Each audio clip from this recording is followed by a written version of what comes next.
feeling of relative peace and calm, being in the moment with your lighter, with the lighter states, and you were mentioning the deeper states, especially in the deeper states. And everybody now has done a yoga class, and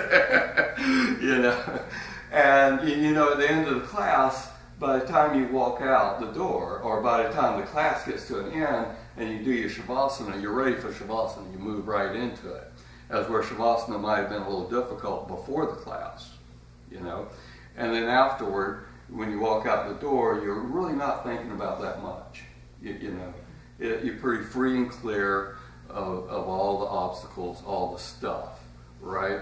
Well, for an hour or an hour and a half, your teacher is not magic. And I can say that because I'm a yoga teacher. But for an hour, hour and a half, your teacher has been calling your attention back to the body, back to the breath. So for an hour, hour and a half, you haven't been thinking about, let me take a deep breath, you haven't been thinking about the house, the mouse, the spouse, the bills, the pills, the thrills. You've been thinking about the body, the breath, the body, the breath, the body, the breath. When you give the mind something simple to do, it slows down. We've been sitting for a while now. We've given the body something simple to do. None of us would go outside and blast into a full tilt run. We would walk. We would walk a little faster. We'd trot a little bit. And then we jog. And then we'd get into our run and get that runner's high. You give the body something simple to do, it slows down. The heart rate slows down, the pulse slows down, respiration slows down. You give the mind something that's simple to do, the brain wave frequency slows down. Brainwave frequency, how do you slow the mind down? Do you slow the brainwave frequency down? Okay, we're going to talk about how to do that, what formulas. And speaking of, brain waves, you can think of it like this. The heart is the organ, pumping blood is what it does. The lungs are the organs, pumping oxygen is what they do. The brain is the organ, pumping electricity is what it does. Bless you. And that electricity is responsible for repair, maintenance, and a phenomena called the mind. All right? Now, this example of a yoga class, and toward the end of the class, the mind being clear and relatively relaxed. I usually don't like to use that word in reference to the mind. I'll tell you why in a minute. But the mind feels relatively relaxed. That is a state of light meditation. Okay? That is as relaxed as you can be while maintaining clinically awake. Okay? Light meditation is the waking states. That's why they say yoga, tai chi, labyrinth walking, playing music, running, etc., etc. Knit one, purl two, is all light they can be meditations in and of themselves. All right. Now this is pretty much a universal experience for folks. Let's imagine you were up a little late on a Saturday night. I won't ask why, but you were up a little late on a Saturday night, and here it is, Sunday, rainy afternoon. You've taken care of the laundry and the cat litter and the grocery shopping and everything. You're sitting on the couch. You're reading your favorite book, and after a while, this kind of thing starts happening, and you decide, well, I'm just going to fold the book. I got all my chores done. I was ready to put the book aside. And you're kind of doing this bobble-headed thing on the couch, And it seems like maybe you feel like you're floating, or maybe you feel like you're sinking, becoming one with the couch, or and the rain kind of disappears and it reappears, but it didn't really ever disappear. And then you hear somebody coming down the hall, clop, clop, clop, clop, and you're thinking to yourself, oh, keep going. Oh, I love you, but just keep going down the hall. And then the door opens and you straighten up a little bit, and they say, oh, I'm sorry, I didn't mean to wake you. And you say, oh, it's me, and then they start laughing at you, and then you're in full denial. Oh, I wasn't asleep, I heard you coming down the hall. Well, guess what? You were asleep. You were in light sleep, early sleep, first, second phase of sleep. The only area of sleep where you can still maintain conscious awareness. And this, folks, is where the deeper states occur. The big difference between the spontaneous occurrences of light and deep meditation that I just described to you, the difference between the spontaneous and the intentional occurrence is exactly that. One is spontaneous, it's a part of being human, and the other is intentional. And we're going to learn the techniques to bring it on intentionally. Also, another big difference in the deeper states is that you learn techniques for not falling into deep sleep unless that's your goal. And you also learn how to kind of keep the mind more vibrant rather than that groggy, wow. You know, you learn to keep the mind a little bit more vibrant so it can experiences all the finer nuances of that in-between state, because it's such a rich field. You know, think about this side. Okay, now, I discovered the deeper, well, I had discovered the deeper states longer than I thought I had. But I discovered them as recognizing them for what they were in about 2001. And I got to where I could no longer say the conscious mind and the subconscious. So, no. Unconscious, no. You know, I've used subconscious and unconscious very, very seldom anymore. Now it's this side of consciousness, normal waking consciousness, and it's the other side of consciousness. So that's some terminology I'm going to use. The other side of consciousness is that realm where we can experience, where we can still experience conscious awareness, but we are in the light sleep. Beyond that is deep sleep. You won't know you exist. Okay? So it's this side and that side of consciousness. Before I start the graph, does anybody have any questions? Okay. Okay. Now, the reason the reason I'm tossing this out is because I love it. And I love to share it with people. And I know it gets them off to a good jump start or improves their existing sadhana, meditation sadhana. And also, if you do this together occasionally, it really helps, because you can just, you know, relax and meditate together, whether it's the lighter states or the deeper states. And when it's all done, just turning around and saying, "Oh, I feel pretty good. How do you feel? How, you know, what, you know, how'd it go? You know." And one might, you know, talk about the, "Oh yeah, I saw this very bright light, and you know, and all this, and you know, and I just didn't even feel my body, and oh, it was so cool. How did you do?" "Well, I fell asleep." You know, "Oh, that's so cool too." You know, but it helps to share with each other, because it helps you make progress. Okay, let's see. Help me out with your visibility here. Can you guys see the board relatively well? Can I turn this? And yeah, you still got a good picture there. You good? Okay. First of all right. First of all, my rendition of a straight line. Does anybody need the lights on? Does anybody want the lights on? Yeah, that's a good idea. And then this is, okay, this is the baseline. This is the dividing line. You'll find what is basing and dividing in just a moment. Okay, you know those days where we think and think some more? We try to, well, we're going to get it. We're going to go all the way around from beginning to end of this problem. And then we'll leave it. And you start all over again. And the circle just keeps cranking out, you know. And you try everything. You just wish you could turn it off. I mean, it's just aggravating at a certain point. Those are called beta brainwave frequency. They go like this. Sound like kind of like. That's right. You know, have you ever heard an angry squirrel? You know, well, and then like hyper beta. You know, and, where did I put it? Where did I put that? Where did I put that stash of nuts? You know, darn.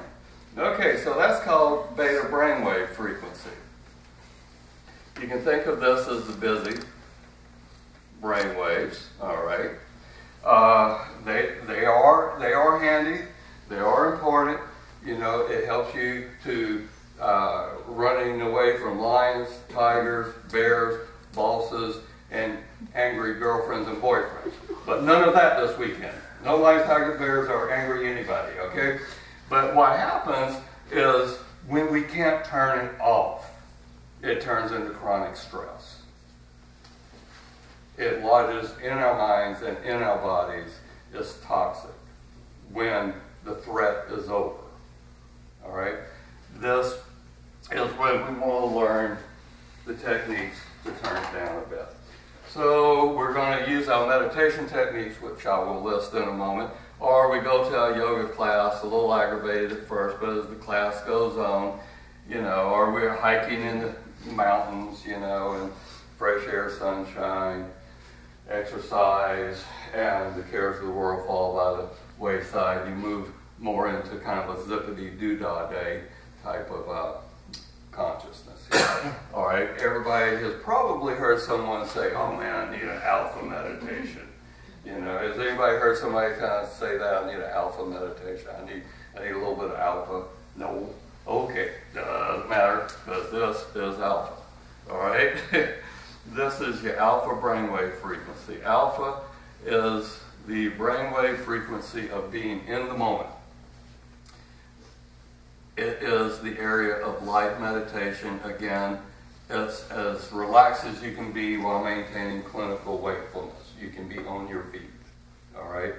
You can even be running. It just blew me away when I first started studying this and found out that a basketball player, sweating bullets, running from one end of the court to the other in the zone where you get that tunnel vision, and you hear the crowd, but the crowd doesn't register. His brainwave frequency, his body was pumping like everything. His brainwave frequency was moving slower than somebody fretting their life away at a desk in front of a computer. It's like, whoa, you know? I keep getting chill bumps. Okay, now, we're sitting on the couch, and we start nodding, we put the book aside, you know, we get a little dreamy, or we're doing our deeper meditation. And we make this shift to the other side of consciousness. Now keep in mind, there's always a mix between these. It's not a hard on and off switch. It's like a dimmer switch. You get a little bit mixed in from side to side until you stabilize it in one area. All right, this is the area of, oops, purple pen's giving out on me. This is the area of theta. By the way, you are all welcome to take a picture of this at the end of the class. All right, get that. All right, so this is the area of theta brainwave frequency, deep meditation. Oh, I mentioned something a minute ago about theta. I wanted to add to that. You know, some of the benefits of being here. You've heard people say, you know, I can't meditate. I can't make myself stop thinking. Well, you don't have to make yourself stop thinking. You only have to, I'm going to wait. You only have to use the techniques I'm going to introduce you to in a moment to move into this area. And the brainwave frequency is moving so slow that it's hard to think even if you try to. All right? Remember that body disassociate? You are moving into the early phase of sleep. Motor sensory begins to shut down. At first it's very distorted. The further you go, the more you stabilize, the more the body totally disappears to the point that you don't even think. I can't feel my hands or my feet. You don't even think about the body. And these are like your really, really deeper states. This is how it works. Okay, now beyond that is deep sleep. Delta. Delta, you will not know that you exist. You won't have any recollection of it. We just refer to this as sleep. Okay? We're just going to refer to it as sleep. We don't really concern ourselves with it. I do want to say, just for information, it's not real important, but right here, between the two is the most typical, not the only, but the most typical place that full-blown dreams occur, or typical place that REM occurs, and REM is usually associated with full-blown dreams. The reason I call them full-blown dreams, I'll tell you later. Okay. Now, actually I'll go ahead and ask now. Has anybody, you said that the colors up here, does anybody else have anything like changes in colors or images or maybe,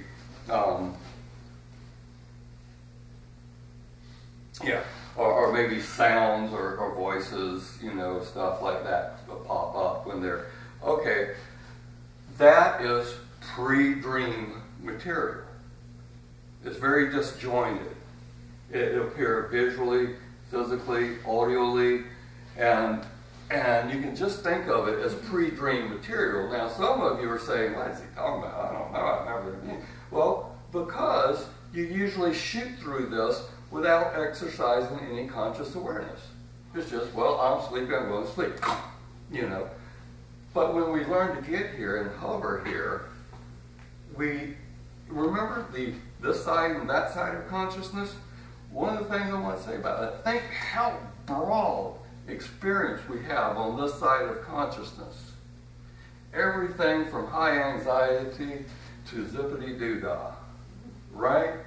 And everything, well, when you start tapping, okay, I'm getting excited. I get excited about being peaceful and calm. I'm sorry. All right. When you start tapping into this area, you will find out that it is not a single solitary stable state. It is huge. It is huge.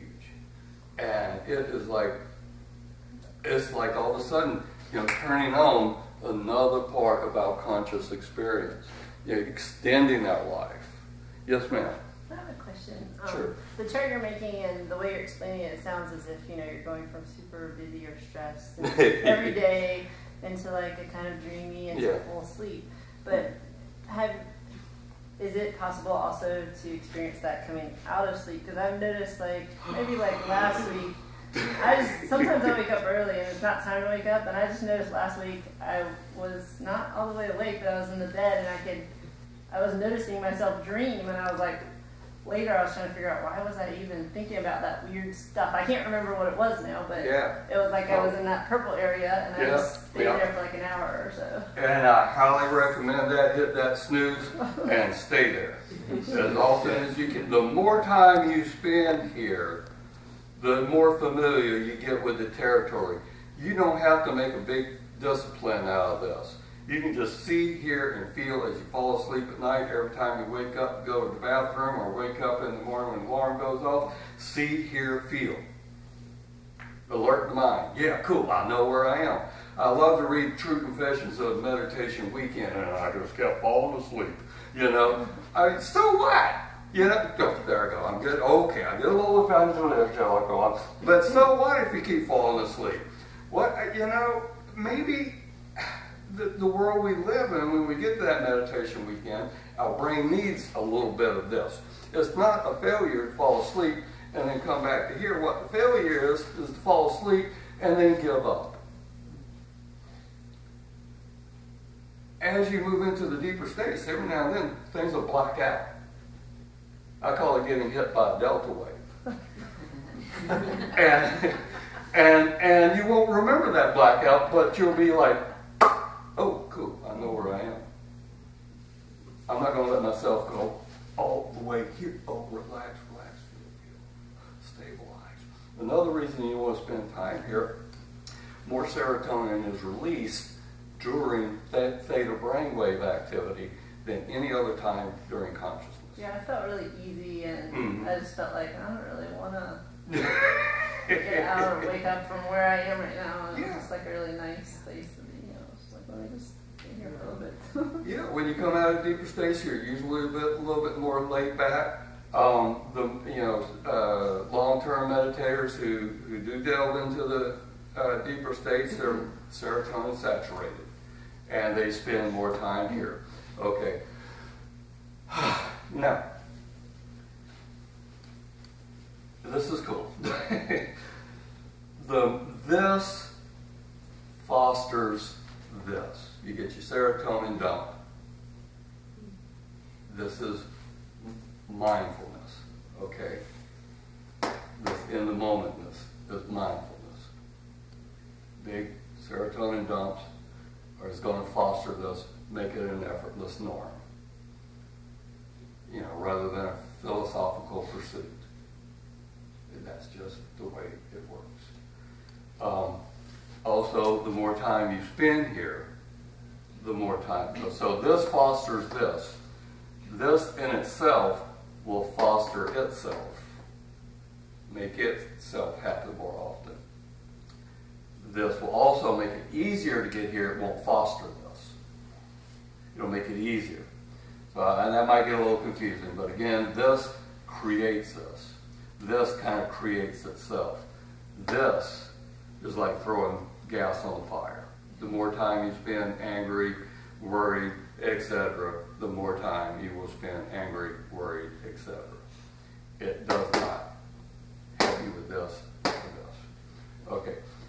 Now, we're running out of time. Okay, so any questions before I get on to the 3 things that are required for any successful meditation? Can you just explain real quick serotonin again? Okay, well, are you familiar with the benefits of serotonin? Just relaxation.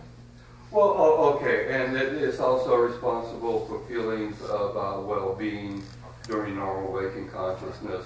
It's responsible for feelings of empathy, etc., etc. It's responsible for all the feelings that mindfulness tries to get out there. It's the neurotransmitter that does it automatically. All right. Anybody else?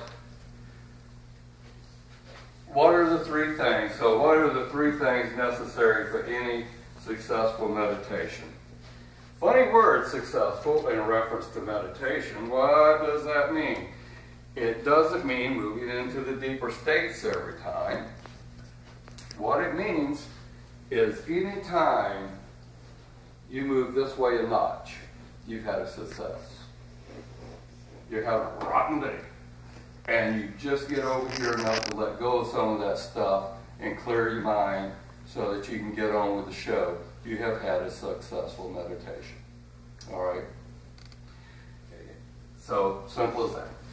When you make a shift in consciousness more in this direction to lowering the brainwave activity, you've had a success. These 3 things at every meditation, I don't care whether it's elaborate like chakra meditation or simple like counting from 1 to 10 over and over. They all follow these three tools. All right.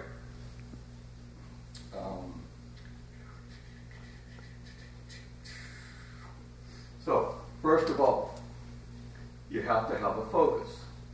Remember, give the mind something simple to do, repetitive to do. It will slow down. You have to relax. What is the difference between relaxation and meditation? We got some teachers in here. What is the difference between relaxation and meditation? You can't say anything because you know, because I told you. You forgot? What's the difference between relaxation and meditation? Yes, ma'am. So you just keep your consciousness, your mind awake, but in relaxation you can fully drift away. What's the difference between relaxation? kind of. But anybody else? I think of relaxation as just the ending, like you just totally just let go, versus meditation as you're more aware, maybe, Yeah. or Okay, and it's kind of the same thing there. The answer is yes. The solid answer is relaxation is what the body does, meditation is what the mind does. And you gotta have one to have the other. You know, you gotta have one to have the other. So focus is what you give the mind to do. Relaxation is what you give the body to do. So you make that mind-body connection, and it helps carry you through the stream of consciousness. The cool thing about focus and relaxation, the more you focus, the easier it is to relax. The more you relax, the easier it is to maintain your focus. Okay? Now, so they're very, very intertwined. The third thing for any successful intentional meditation is awareness. Awareness is, as several of you long-time yogis know, awareness is the old school word for mindfulness. What does awareness do for us in this threefold system here? What awareness does is it lets you know where you are along the stream of consciousness so that you can better choose how to use these two tools. At a certain point, you might have to focus more than thinking of relaxing the body. At another point, you might have to try a little harder to relax the body. And then you just kind of go back and forth between the two. And they're kind of simultaneously, sometime, and almost equal, and then sometimes a little more of one than the other. All right? So that's how it works. All right? A lot of you already have a focus, and it's so, I could have done this in 15 minutes, but I really like to get the whole enchilada out there, What we're going to do now, I don't like going overtime because I know that, other folks sometimes don't care for that, but is it okay if we do? All right. How many of you are in a hurry to leave? I know you got to go. That's fine. I can just ask, is anyone really, really, really wanting to walk to Lotus today? We have vans, or you can take your own car. But is anybody really, really wanting to walk to Lotus? If not, we can extend a little bit. Everybody's cool with taking a van or a car? van. Okay. Jacob, I think we can tack on another 5 or so. You can always walk back, right? You can walk back, absolutely. All right, so we let's can do go a till- 10 minute. Let's do a little extra 10 minutes. Is that okay? Or is that gonna? 10 minutes should be 10 minutes max. All right, no Yeah. problem. Okay. So what we're going to do now, don't get your hopes up for moving into the deeper states, seeing white light and all that kind of great stuff, or music or whatever. We're just going to lie down. We're going to do a yoga nidra. Lie beside your partner. Hold their hand. They're just hands resting in each other. You can stay in the chair. Yeah. So anything.